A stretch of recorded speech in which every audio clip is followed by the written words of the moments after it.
નમસ્કાર, nation plus ન્યૂઝમાં આપનું સ્વાગત છે. હું છું ધલ પરમાર.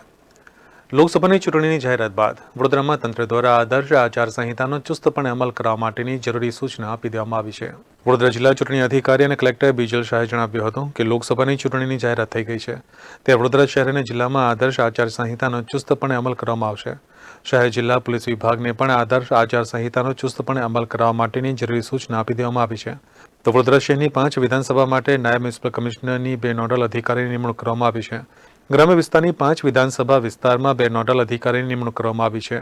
ખર્ચની દેખરેખ માટે પણ 1 અધિકારીની નિમણૂક કરવામાં આવી છે. આ ઉપરાંત અલગ અલગ વિષય માટે 19 અધિકારીઓની નિમણૂક કરવામાં આવી છે. ફ્લાઇંગ સ્ક્વોડ બનાવવામાં આવ્યો છે. ચેકપોસ્ટ પણ ઊભી કરી દેવામાં આવી છે. આજે ચૂંટણીની જાહેરાત થતાની સાથે જ આદર્શ આચારસંહિતાનો ચુસ્ત અમલ પણ શરૂ કરી દેવામાં આવ્યો છે. આજ રોજ ભારતના નામદાર ચૂંટણી પંચે 2024ની લોકસભાની સામાન્ય ચૂંટણીનું કાર્યક્રમ જાહેર કરેલ છે. એ કાર્યક્રમ અંતર્ગત વડોદરા જિલ્લા માટે મતદાનની તારીખ 7 મે 2024 અને ઉમેદવારી પત્રો સ્વીકારવાની શરૂઆત તારીખ 12 એપ્રિલથી થનાર છે અને મતગણતરી 4 જૂનના રોજ થનાર છે. આજથી જ નામદાર ચૂંટણી પંચે પોલ શેડ્યુલ જાહેર કર્યું ત્યારથી આચારસંહિતા અમલમાં આવી ગઈ છે અને જિલ્લા વહીવટીતંત્ર, જિલ્લા ચૂંટણી તંત્ર અને શહેર અને જિલ્લાનું પોલીસ તંત્ર આચારસંહિતા અને જે પણ નિયંત્રણો ચૂંટણીલક્ષી છે એનું સુચારુ અમલીકરણ શરૂઆત કરી દીધેલ છે અને એના માટેનું જે 72 કલાકમાં જે પણ કામ કરવાનું થાય આચારસંહિતાના અમલીકરણનું એનું આયોજન કરીને 72 કલાકમાં એ કામગીરી પણ કરી લેવામાં આવશે. નોડલ અધિકારી અલગ અલગ વિષયના કુલ 19 નોડલ અધિકારી છે.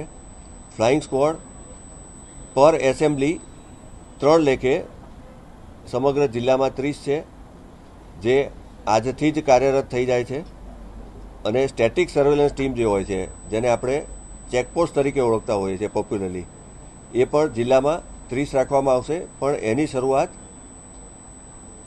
ઉમેદવારી પત્ર જે તારીખથી સ્વીકારવાના ચાલુ થાય એટલે કે 12 એપ્રિલથી એની શરૂઆત થશે.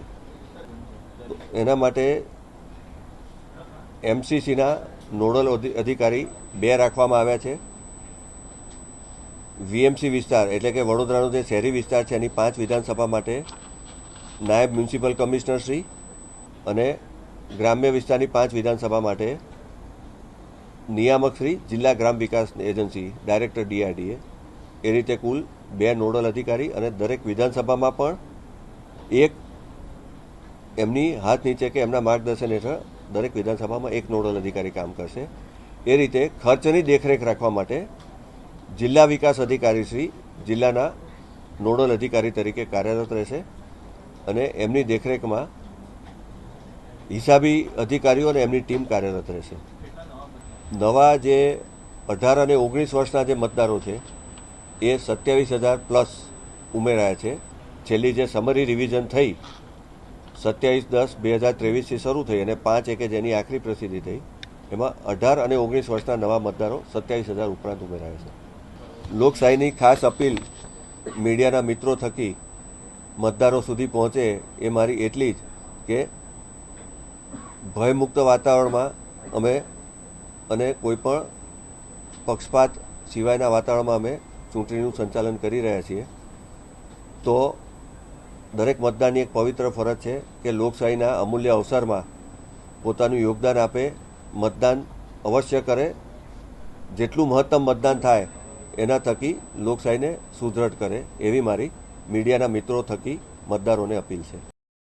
Bureau report, nation plus news Vadodara. સમાચારોના સતત અપડેટ માટે નેશન પ્લસ ન્યૂઝના યુટ્યુબ ચેનલને સબસ્ક્રાઇબ કરો, બેલ આઇકન દબાવો અને ફોલો કરો ઇન્સ્ટાગ્રામ, ફેસબુક અને ટ્વિટર પર.